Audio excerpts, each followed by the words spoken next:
All right, let's jump right into this.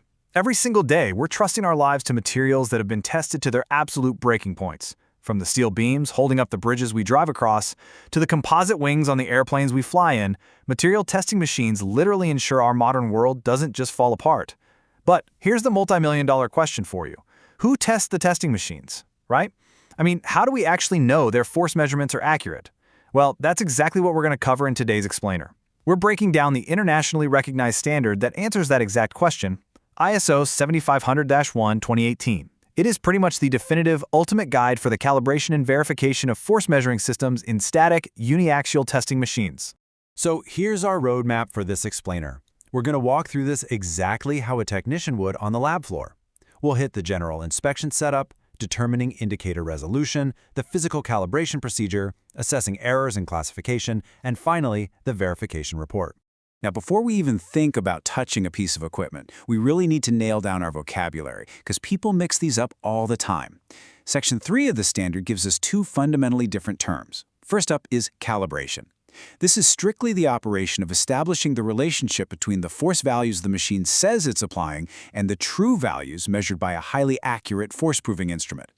Verification, on the other hand, is the final judgment. It's the official confirmation, based on our calibration data, that the machine actually hits the strict performance limits for a specific class. So think of it this way. Calibration is gathering the data. Verification is getting a passing grade. Okay, step 1. General inspection setup. According to Section 5, you can't just slap a calibration device onto a broken machine and call it a day. The calibration can only happen if a general inspection confirms the machine is already in good working order. And there's this really interesting note in the document itself that points out how good metrological practice actually requires a calibration run before you do any maintenance or adjustments. Basically, we need to know the as-found condition of the machine before anybody starts tinkering with it. Moving right along to step 2, determining indicator resolution. Section 6.2 breaks this down depending on what kind of display you're looking at. If you've got an old-school analog scale with a physical moving needle, the rules are pretty mechanical. The graduation marks have to be uniform, and you calculate the resolution based on the ratio between the width of the pointer itself and the distance to the next scale mark. The standard recommends using ratios of 1:2, 1:5, or 1:10. But if you're working with a modern digital scale, it's way more straightforward. The resolution is literally just one single increment of the count on that numerical screen. But here is a really fascinating caveat they threw into Section 6.2.3 for digital displays. What if there's electrical noise and the digital readings are just jumping around constantly, even when the machine is completely empty? Well, if that fluctuation is greater than the resolution you just figured out, you actually have to penalize the machine. The new resolution becomes half the range of that fluctuation plus one increment. It's just a brilliant little rule to make sure system noise doesn't artificially trick us into thinking a machine is more precise than it really is. All right, step 3. This is the heavy lifting, the calibration procedure.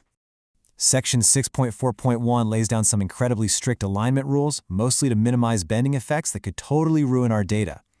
For example, if you're calibrating a tension testing system and your force-proving device uses threaded studs, you can't just screw it in and walk away. No way.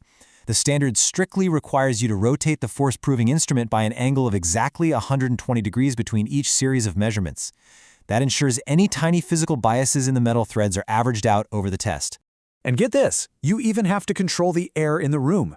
Section 6.4.2 mandates the calibration has to happen in an ambient temperature strictly between 10 and 35 degrees Celsius. Why? Because metals expand and contract when the temperature changes. If the room temp fluctuates by more than 2 degrees Celsius while you're calibrating, your force-proving instrument is physically changing shape and your data is completely compromised. So, what are the actual physical steps? Section 6.4.3 and 6.4.4 tell us you have to preload the instrument at least 3 times, bringing it from 0 up to the maximum force. This is basically just to seat all the mechanical components and let the system's stiffness settle in. Once that's done, you calibrate using either a constant nominal indicated force from the testing machine or a constant nominal reference force from your proving instrument. From there, you're going to take 3 full series of measurements, slowly ramping up the force. Now, Section 6.4.5 is super specific about how we apply those forces. Every series has to have at least 5 discrete force levels, spaced out pretty equally between 20% and 100% of the machine's maximum calibrated range. You have to set the indicator to 0 before starting a new series. And here's a detail I absolutely love. When you totally remove the force at the end of a series, you don't just read the 0 immediately. The standard forces you to wait approximately 30 seconds. You literally have to let the materials physically relax before taking that residual zero reading. Which brings us to step 4, assessing errors and classification. Okay, so we've got our 3 series of runs going up the scale.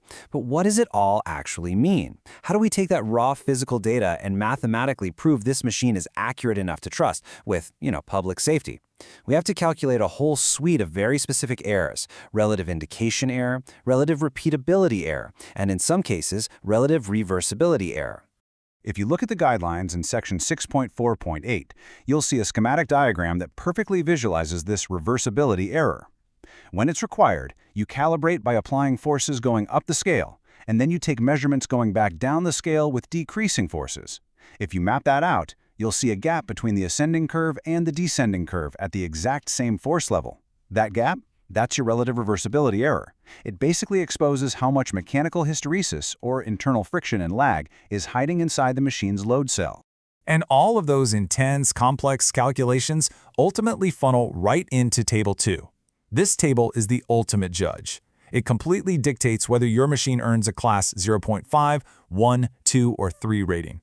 If you want that highly coveted Class 0.5 rating, your mean relative indication error cannot exceed plus or minus 0.5%, and your zero error can't go over plus or minus 0.05%. It is incredibly strict. If a machine misses the mark for its intended class on any of those calculated errors, it just can't be verified for that class, period. Finally, step 5, the verification report. Because, let's be real, a physical calibration is completely useless if the paper trail isn't just as rigorous. Section 8.1 lists out all the mandatory information that has to be on the final verification report. You must explicitly reference ISO 7500-1 2018. You need the machine's manufacturer, the type, the year it was made, its serial number. It even requires you to document the specific identification and serial number of the force indicator itself. They want the digital display tracked totally separately from the raw iron of the machine frame.